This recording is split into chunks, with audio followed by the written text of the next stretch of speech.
મહત્ત્વનું કાર્ય છે। ત્યાર પછીનો ત્રીજો મુદ્દો જોઈએ તો કેશ ક્રેડિટ, જેને આપણે ટૂંકમાં સીસી કહીએ છીએ। કેશ ક્રેડિટ વેપારીઓને આની ખાસ જરૂર પડે છે। વેપારીઓ બેંકમાં ફિક્સ ડિપોઝિટ કરાવે, એમાં પર એ સીસી લે છે। ક્યારેક અમુક વ્યક્તિઓ પોતાની પાસે વધારાની બચત છે બેંકમાં મૂકી આવે છે અને એના પર સીસી લે છે કે જરૂર પડે સીસી હોય એટલે કેશ ક્રેડિટ હોય એટલે જરૂર પડે પૈસા મૂકી આવવાના, જરૂર પડે લઈ આવવાના અને જેટલી રકમ તમે ઉપાડી હોય એટલા પર વ્યાજ તમારે બેંકને આપવાનું થશે અને તમારી ફિક્સ ડિપોઝિટ બેંકમાં છે તેના પર બેંક તમને વ્યાજ હશે એટલે ફક્ત ડિફરન્સની જે રકમ છે એટલી જ પે કરવાની થશે। એટલે કે આ કેશ ક્રેડિટ સીસી જે છે એ પણ એક મહત્ત્વનું કાર્ય બેંકોનું બને છે કે કેશ ક્રેડિટ સીસી આપવી અને એક અત્યારે એક ખાસ મહત્ત્વનું બેંકોનું કાર્ય બને છે। અત્યારે વેપારીઓ ઘણા બધા ઉદ્યોગપતિઓ કે ઘણા બધા રિટાયર થયેલા વ્યક્તિઓ આવી રીતે સીસીથી કામ કરે છે કે જેથી કૌટુંબિક લેવલે પણ ઘણા લોકો આવી સીસી કે બેંકમાં કેશ ક્રેડિટ કરાવે છે અને પોતે એ રીતે કામગીરી કરે છે। તો આ કેશ ક્રેડિટ એ બેંકોનું એક મહત્ત્વનું કાર્ય છે। ત્યાર પછી છે અતિરિક્ત ઉપાડની સગવડ એટલે કે ઓવરડ્રાફ્ટ ફેસિલિટી। બેંકો વેપારીઓને તેમજ ઉદ્યોગ ધીરાને અતિરિક્ત ઉપાડની એટલે કે ઓવરડ્રાફ્ટની ફેસિલિટી આપે છે। ઓવરડ્રાફ્ટની ફેસિલિટીમાં શું છે કે તમારું જે તમે બેંકમાં રકમ જમા કરાયેલી છે એના કરતાં વધારાની રકમ તમને ઉપાડવાની બેંકો સગવડ આપે છે, જેનો અમુક ટાઈમ પીરિયડ હોય છે, એની ટર્મ્સ એન્ડ કન્ડિશન નક્કી કરેલી હોય છે। એ પ્રમાણે બેંકો તમને ઓવરડ્રાફ્ટની ફેસિલિટી આપે છે કે ટર્મ્સ એન્ડ કન્ડિશન પ્રમાણે તમારે કામ કરવું હોય તો એ પ્રમાણે તમને ઓવરડ્રાફ્ટની ફેસિલિટી આપે છે। તો ઓવરડ્રાફ્ટ એ અત્યારે મહત્ત્વની બાબત છે। ઘણા વેપારીઓને આ મહત્ત્વનું કામગીરી કરે છે અતિરિક્ત ઉપાડ ઓવરડ્રાફ્ટની ફેસિલિટી। ધારો કે કોઈને ફોરેનમાં માલ એક્સપોર્ટ કરવો છે એને તાત્કાલિક ઓવરડ્રાફ્ટની જરૂર પડે તો આ વેપારી બેંકો એમને ઓવરડ્રાફ્ટ આપે છે અને એ રીતે તાત્કાલિક નાણાકીય જરૂરિયાત છે એ વેપારીઓની સંતોષ થાય છે। તો અતિરિક્ત ઉપાડ એટલે ઓવરડ્રાફ્ટની સગવડ આપવી એ બેંકોનું એક મહત્ત્વનું કાર્ય અત્યારે આપણે અહીંયા કહી શકાય। ત્યાર પછી છે વિનિમય પત્રો દ્વારા વટાવ। વિનિમય પત્રોના વટાવ દ્વારા ડિસ્કાઉન્ટિંગ બિલ ઓફ એક્સચેન્જ। બેંકો ડિસ્કાઉન્ટિંગ બિલ એટલે કે વિનિમય પત્રોના વટાવ દ્વારા પણ એક મહત્ત્વનું કાર્ય બેંકો કરે છે। વિવિધ રીતે વિનિમય પત્રોના વટાવનું કામગીરી કરે છે। એ જ રીતે શાખ સર્જન દ્વારા ક્રેડિટ ક્રિએશન એ પણ એક મહત્ત્વનું છે। વિવિધ શાખ ક્રેડિટ તમારી કેટલી છે એના આધારે બેંકો ધિરાણનું કામગીરીમાં આગળ વધે છે। ત્યાર પછી આપણે જોઈએ તો સી એટલે કે ગૌણ કાર્યો subsidiary functions of a commercial bank. બેંકોના ગૌણ કાર્યો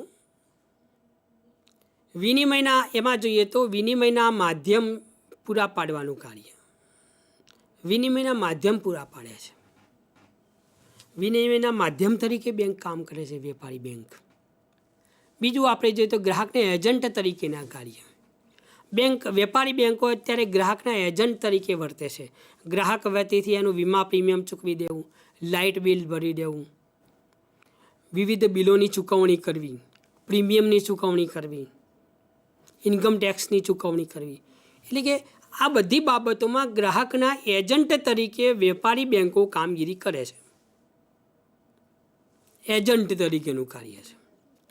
ત્યાર પછી જોઈએ તો વિદેશી ચલણના વિનિમયનું કાર્ય।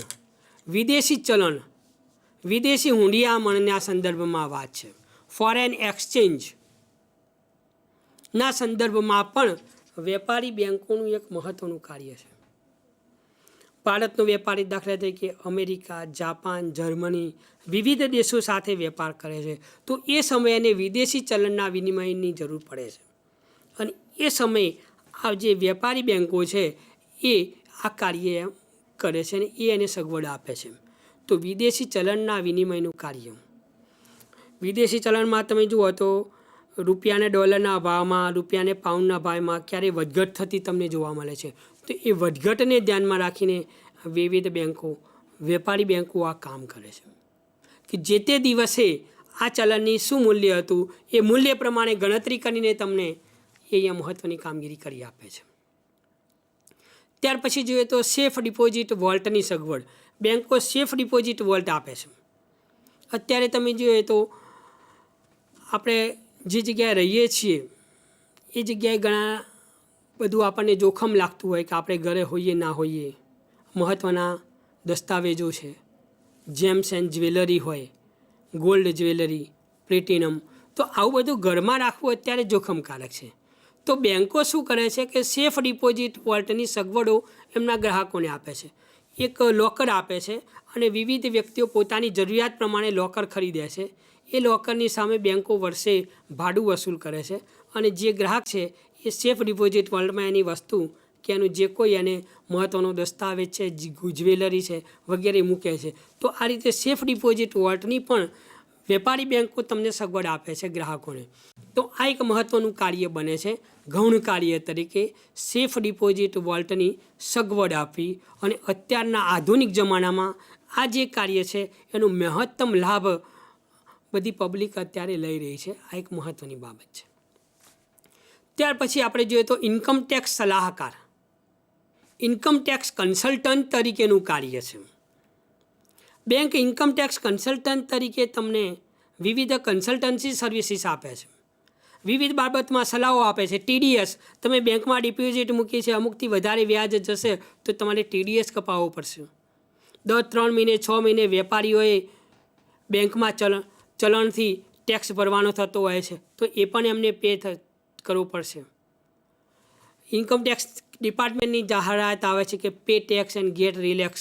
તો એ બધી બાબતોમાં જે ઇન્કમ ટેક્સ સલાહકાર તરીકે વેપારી બેન્કો મહત્ત્વની કામગીરી બજાવે છે અને ઇન્કમ ટેક્સની એના ગ્રાહકને જે સલાહ જોઈતી હોય એ નાણાકીય બાબતોના સંદર્ભમાં, એની જે થાપણ મૂકી છે એના સંદર્ભમાં, એની જે લોન લીધી છે હોમ લોન કે વગેરે એના સંદર્ભમાં ગ્રાહકને ઇન્કમ ટેક્સના સંદર્ભમાં એ જરૂરી સલાહ સૂચનો આપે છે કે તમારે આટલો ટેક્સ ભરવાનો થશે. વેપારીઓને પણ એ રીતે એ સલાહ આપે છે અને એ રીતે એક મહત્ત્વનું કાર્ય બને છે. અત્યારે વેટ છે તો વેટના સંદર્ભમાં મહત્ત્વની કામગીરી આ બધી બને છે.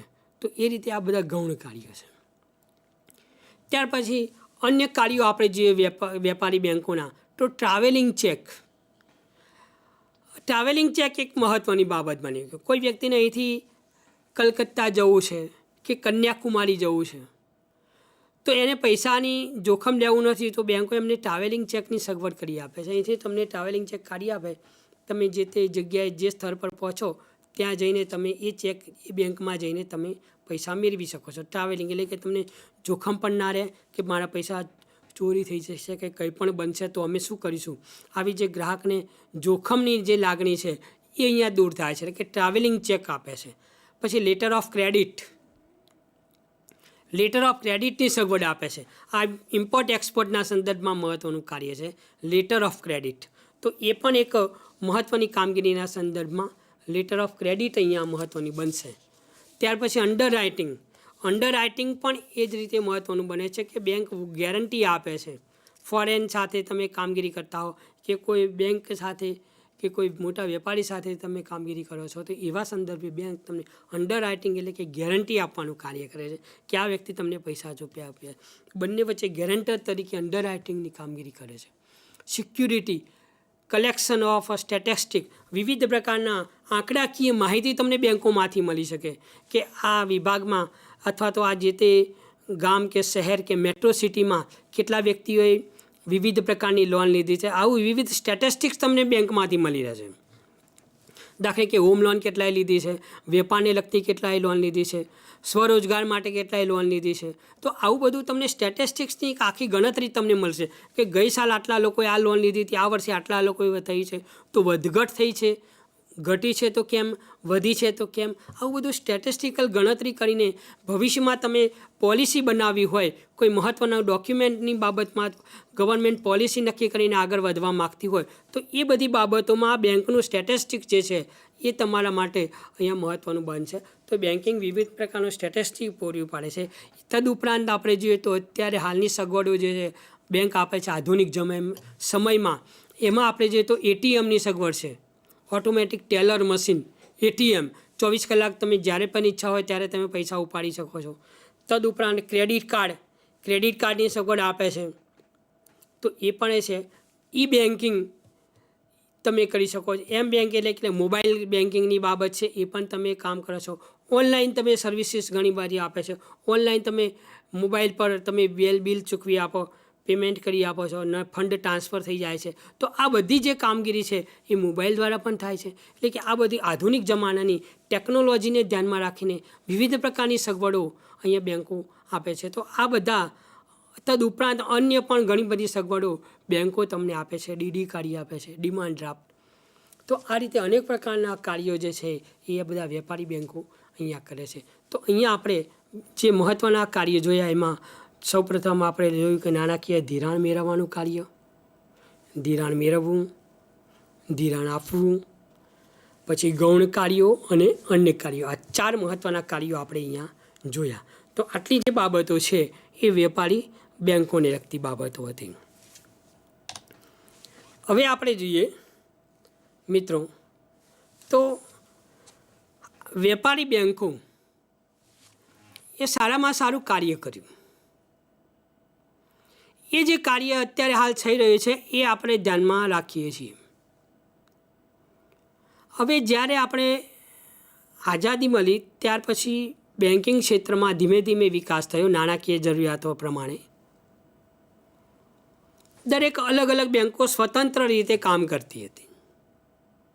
દરેકનું બેન્કનું વ્યક્તિગત જોખમ હતું અને એ રીતે અહીંયા ઘણા બધા જોખમો બેન્કોને સામનો કરવાનો થતો હતો. અને આ વિવિધ બેન્કોની જે મર્યાદાઓ છે એ બધાને ધ્યાનમાં રાખીને અને રાષ્ટ્રહિતને ધ્યાનમાં રાખીને બેન્કોની મર્યાદાઓને નજરમાં રાખી અને રાષ્ટ્રીય હિત, ભારતના હિતમાં, આખા રાષ્ટ્રના હિતમાં જુલાઈ 1969માં 14 વેપારી બેન્કોનું રાષ્ટ્રીયકરણ કરવામાં આવ્યું. એ વખતે આપણે વડાપ્રધાન તરીકે ઇન્દિરા ગાંધી હતા અને એમને 14 બેન્કોનું રાષ્ટ્રીયકરણ કરી જુલાઈ 1969માં. નેશનલાઇઝેશન ઓફ બેન્કોનું રાષ્ટ્રીયકરણ. એમાં સૌપ્રથમ એમને 1969માં 14 વેપારી બેન્કોનું રાષ્ટ્રીયકરણ કર્યું. 14 વેપારી બેન્કો જે છે એ આપણે જોઈએ તો central bank of India, the bank of India, the Punjab national bank, the bank of Baroda, United commercial bank, United bank of India, Canara bank, Dena bank, the syndicate bank, union bank, Allahabad bank, the Indian overseas bank અને bank of Maharashtra. આ રીતે જે 14 વેપારી બેન્કોનું 1969માં રાષ્ટ્રીયકરણ કર્યું. અલગ અલગ હતી એને એક જ જગ્યાએ નેશનલ લેવલે એક કરી દીધી જુલાઈ 1969માં. ત્યાર પછી એપ્રિલ 1980માં બીજી 6 વેપારી બેન્કોનું રાષ્ટ્રીયકરણ કર્યું. 6 વેપારી બેન્કો. એ જે 6 વેપારી બેન્કો હતી એમાં આપણે નામ જોઈએ તો the Punjab and Sind bank limited, the Andhra bank, the bank of India, Vijaya bank, oriental bank of commerce અને કોર્પોરેશન બેંક. આ રીતે અન્ય 6 વેપારી બેન્કોનું રાષ્ટ્રીયકરણ કર્યું. એટલે કે 14 અને 6 એમ 20 બેન્કોનું રાષ્ટ્રીયકરણ ટોટલ થયું. હવે આ રાષ્ટ્રીયકરણ થયું એના પરિણામે લગભગ આપણે જોઈએ તો 93% બેંકની શાખાઓ આખા ભારતમાં જે અલગ અલગ જગ્યાએ વિવિધ શહેરોમાં, ગામોમાં જે હતી એવી 93% બેંકની શાખાઓ, તેમની થાપણો, એમનું ધિરાણ એ બધું કેન્દ્ર સરકારની માલિકીનું બની ગયું. કે આ 14 બેંકો 14 ને +6 એટલે કે ટોટલ 20 બેન્કો થઈ. એ બધી બેન્કોનું જે ધિરાણ છે એ ધિરાણ, એમની શાખાઓ, એમની થાપણો આ બધાની માલિકી કેન્દ્ર સરકારને થઈ. એનું સંચાલન પણ કેન્દ્ર સરકારે પોતાના હસ્તગત લઈ લીધું. આમ સરકારશ્રીના સીધા અંકુશ દ્વારા, સીધા માર્ગદર્શન દ્વારા કાર્ય કરતી બેન્કો બની. જેમાં તમામ રૂલ્સ, રેગ્યુલેશન, નીતિ નિયમો આ બધું જ સરકાર નક્કી કરે. આ એક મહત્ત્વની બાબત સ્વીકારી. એટલે કે આખા ભારતમાં એક જ સરખી પોલિસીથી નાણાકીય વ્યવહારો થશે. એને ધ્યાનમાં રાખીને આપણે જોઈએ તો આરબીઆઈની રિઝર્વ બેંક ઓફ ઇન્ડિયાની સ્થાપના કરી. અત્યારે હાલ આપણે જોઈએ તો બેન્કિંગ ક્ષેત્રમાં આરબીઆઈ વિવિધ પ્રકારના રૂલ્સ અને રેગ્યુલેશન બહાર પાડે છે. Repo rate, reverse repo rate, CRR આ બધી બાબતો જે છે એ નક્કી કરવામાં આવી. એટલે કે અહીંયા બેન્કોનું રાષ્ટ્રીયકરણ કર્યું અને મહત્ત્વની એક એજન્સી તરીકે કેન્દ્ર સરકારે બધી જ બાબતો પોતાના હસ્તગત કરી અને રૂલ્સ રેગ્યુલેશન પોતે બનાવશે. એટલે કે આખા ભારતમાં દરેકને એક જ સરખી પોલિસીથી ધિરાણ મળશે અને ધિરાણ સ્વીકારવામાં પણ આવશે. તો આ વિવિધ બાબતો જે મહત્ત્વની બની એ બેન્કોનું રાષ્ટ્રીયકરણ મહત્ત્વનું બન્યું. અને એ રાષ્ટ્રીયકરણ જે બેન્કોનું કર્યું એ વખતે 69માં ને 80માં એના વિવિધ બાબતોને ધ્યાનમાં રાખીને એમને કરેલું. તો એના મુખ્ય હેતુઓ અલગ હતા. બેન્કોનું રાષ્ટ્રીયકરણ કરવાના વિવિધ હેતુઓ. Main objectives of nationalisation of bank. બેન્કોના રાષ્ટ્રીયકરણ કરવાના મુખ્ય હેતુઓ કયા છે? તો એ સૌથી પ્રથમ જોઈએ તો આર્થિક સત્તાનું કેન્દ્રીકરણ અટકાવવું. આપણે એમ થાય કે બેન્કો વિવિધ જગ્યાએ સ્વતંત્ર કામ કરતી હતી તો એનું રાષ્ટ્રીયકરણ કરવાની જરૂર કેમ ઊભી થઈ અથવા તેના હેતુઓ કયા છે? તો એનો સૌ પ્રથમ હેતુ છે કે આર્થિક સત્તાનું કેન્દ્રીકરણ અટકાવવું. આર્થિક જે સત્તા છે, ઇકોનોમિક પાવર, એનું કેન્દ્રીકરણ અટકાવવાનું એક મહત્ત્વનું કામ એ આ રાષ્ટ્રીયકરણનો મુખ્ય હેતુ હતો. બીજું આપણે જોઈએ તો બેન્કોના સંચાલનમાં વ્યવસાયીકરણ દાખલ કરવું. Professional banking, professional management system accepted by bank. એટલે કે બેન્કોમાં વ્યવસાયીકરણથી કામગીરી કરવું અને બેન્કોમાં વ્યવસાયિક ધોરણે એ કામ થાય એ મહત્ત્વનું બને છે. પ્રોફેશનલ કામમાં ઘણી બધી બાબતો અહીંયા મહત્ત્વની બને છે અને એ રીતે એ પ્રોફેશનલાઇઝેશન બેન્કોમાં આવે. બેન્કો સારામાં સારી સેવાઓ ગ્રાહકોને આપે એ પણ અહીંયા એક મહત્ત્વનો હેતુ હતો. ત્યાર પછી જોઈએ તો નવા ઉદ્યોગ સાહસિકોને પ્રોત્સાહન આપવું. નવા ઉદ્યોગ સાહસિક, ન્યૂ એન્ટરપ્રિન્યોર્સ. કોઈ વ્યક્તિ નવો અભ્યાસ કરીને બહાર નીકળે છે, એની ઈચ્છા છે કે હું મારો પોતાનો ઉદ્યોગ સ્થાપું.